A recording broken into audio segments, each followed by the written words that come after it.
And I guess that's where I got this from. I don't even know. I'm pretty sure it was inspired though from the nail show, the hair shows. But this how I used to do my nails, and believe it or not, they never broke. Now I don't know if it was because I was like light on my hands back then, or that cheap ass acrylic was just strong. Cause we used to use that what was it called? It was called Super Nail. Cheapest thing you could probably buy, other than probably the Kiss. But that Super Nail you could buy anywhere, any beauty supply. It was super cheap. But you had to move fast with it because it did set fast. But anyway, so I used to do my nails extra thick back then too, and they was longer, actually longer than this, because I used to do 3 holes instead of the 2 that I put on here. But I ain't had no long enough tips to do those. But they never broke. I used to do my nails super thick, which I still kind of do them kind of thick because I wear them so long. And of course, you gotta have the extra thickness when you wear them so long, as I do. But I'm just using different size drill bits going in. I started with the real skinny one with the point on it. Then I went on to the second silver one. It's got a point too. Then I went to the gold one to just open the circle up to be able to fit the last bit in there to make the holes exactly the same. So this one I'm just shaping the sides, making like a couple of little like S curves. I probably should have did the polish first and then did the drilling, because you'll see once I do the polish afterwards, it kind of rounded off the edges, and I don't really like that too much. I like for it to be a little sharper than that. Next time, if I do this set again on myself, I'll probably do the polish first and then do the drilling. Like back during this time, we was into all the crazy stuff on our nails. Like junk nails, that's the like when we really started doing the junk nails. We would throw everything on the nail but the kitchen sink. And it's so funny because back then we didn't have all the jewelry gel and the rhinestone glue and all that kind of stuff. We had crazy glue, we had nail glue, and we had clear polish. And I have done many sets with just clear polish, and then you stick those stick those rhinestones on there and hope they don't slide all around. But with the junk nail, it really didn't matter because they was just gonna be everywhere anyway. But even to this day, I still don't use the jewelry gel and no kind of gel to put my rhinestones on. I like crazy glue or I like the nail glue, and my crystals don't go nowhere. With the gel, I feel like it's not curing under the bottom, so like they always fall off. I use that jewelry gel and stuff on my throwaway nails because I mean, ain't nobody ever gonna wear them. But for my nails, I use straight up old school crazy glue or nail glue, and I have to drill my stones off. Now I do know that these products are geared for, towards professionals, because that's how they make their money. The faster you are, the more money you can make. So I get that part because it's convenience, but it's not really that important to me because doing my nails is like my favorite pastime. It's my me time. I enjoy going downstairs watching me a show, binge watching while I'm doing my nails. So the speed part is really not a factor for me. I hope y'all can't hear all that tapping. That's my dog running around in the background. She would, of course, want to run around and chase a ball while I'm trying to record this. So I'm just gonna shut up while I finish the drilling part.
So right here, I'm using my Tinovo top gel. This one is baby blush pink. And I'm really enjoying my Tinovo products. And I love me some Tinovo. I call him my little Tino. He is so cute and so funny. And he is actually a really, really good teacher. He got a nail art video out that I watched recently. It's like a 3-hour video on line work. So he got a playlist. So you can check out the playlist. But that line work video was top notch. I mean, he really break down the fundamentals of the line work step by step. It's like a deep dive. So if that's something that you want to get better at, I would definitely check out that video.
Now, since we taking it back to 97, it's only fitting that I use these little thicks. Do y'all remember those little strips to try to get that French tip nice and crispy? So I had to bring these things out. I really don't even know how I still got these things. I got this little bowl that I just keep all my little stickers and stuff in, stuff that I probably haven't seen in ages. And they was in there, so I was like, let me go and use these.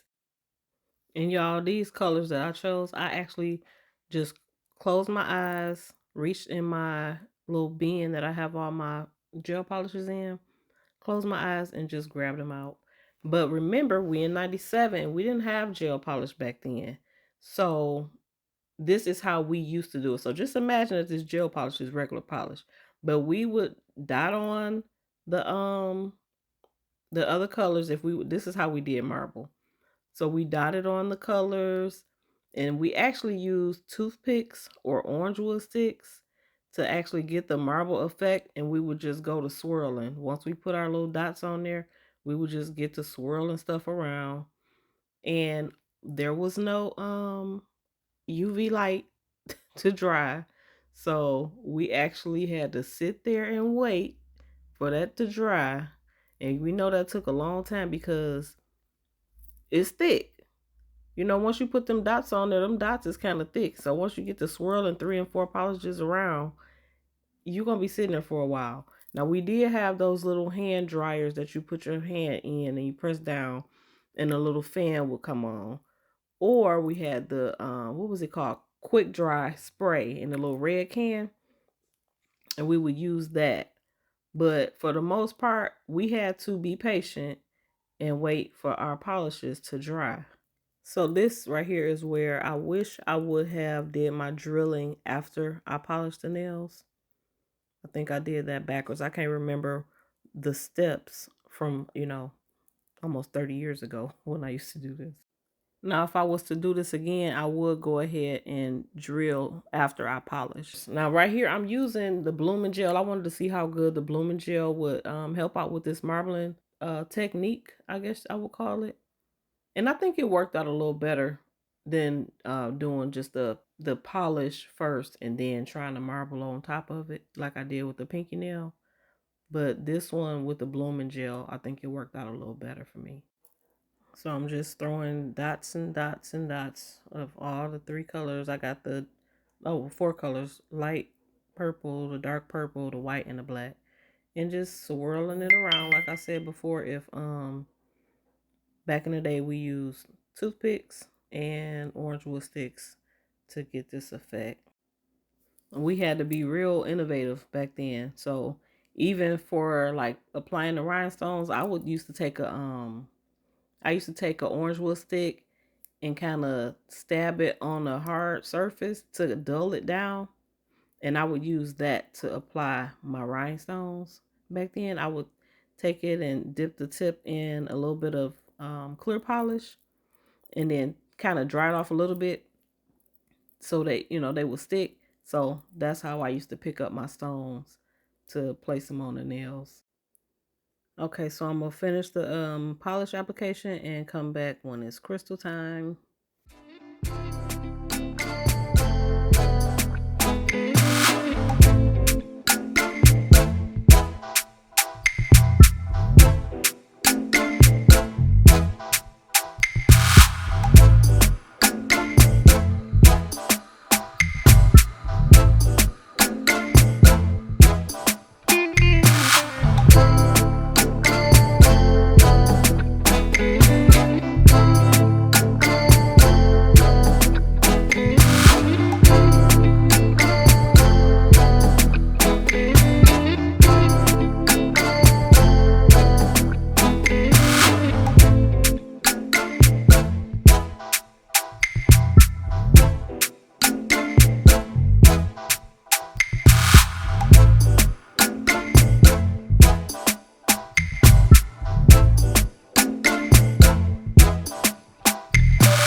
Okay, so polish is done. This is some not polished glitter gel that I just wanted to put like a few lines here and there on the two marble nails just to give it a little more shimmer and pizzazz, I would say.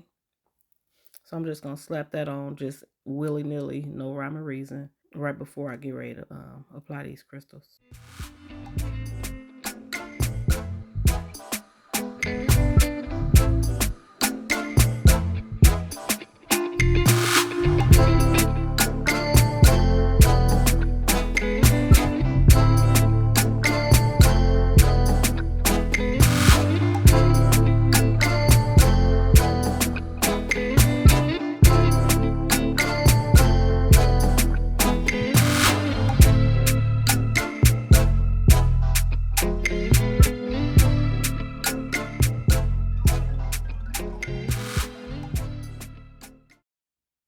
Okay, so here I am using the not polished jewelry gel just to put my crystals on. I'm using some crystals Some of the ones came from Amazon.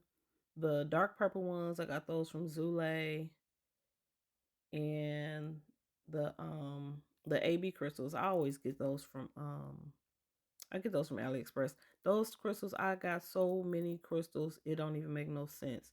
I don't have to buy crystals for years. And the Sharky crystals, they good too.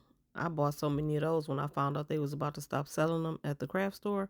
I went on Michael's. I went into Michael's, um, and bought those things out. So I got plenty of Sharkies, but they not a must have for me. If you haven't seen that Saturday Night Live skit where they advertising Swarovskis, you ain't gonna get why I call them Sharkies. But you need to go watch that skit like right now. It was so funny. But they are not like a must have for me because, like I say, I do my own nails. I don't make money back off of the products that I buy. So a lot of the times it just don't make sense for me to spend all that money on something that I'm not profiting off of. So I mean the regular AB crystals that I get from AliExpress, they shine just as bright.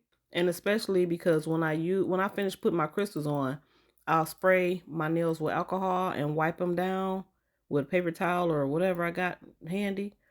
And those things glisten like any other crystal. I mean, I know Swarovskis, they got their own twinkle to them, but for me, like I said, it's not too big of a deal because they shine just as bright. So I'm just gonna keep on adding these crystals. And y'all tell me what's the craziest nail set y'all ever done. Or like if you've been doing nails for a long time, I know you have done some improv on like non-practical items that you had to use to get the job done. So let me know what's the craziest thing you ever had to use to get the job done or achieve the effect that you was looking for.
So here is the finished set.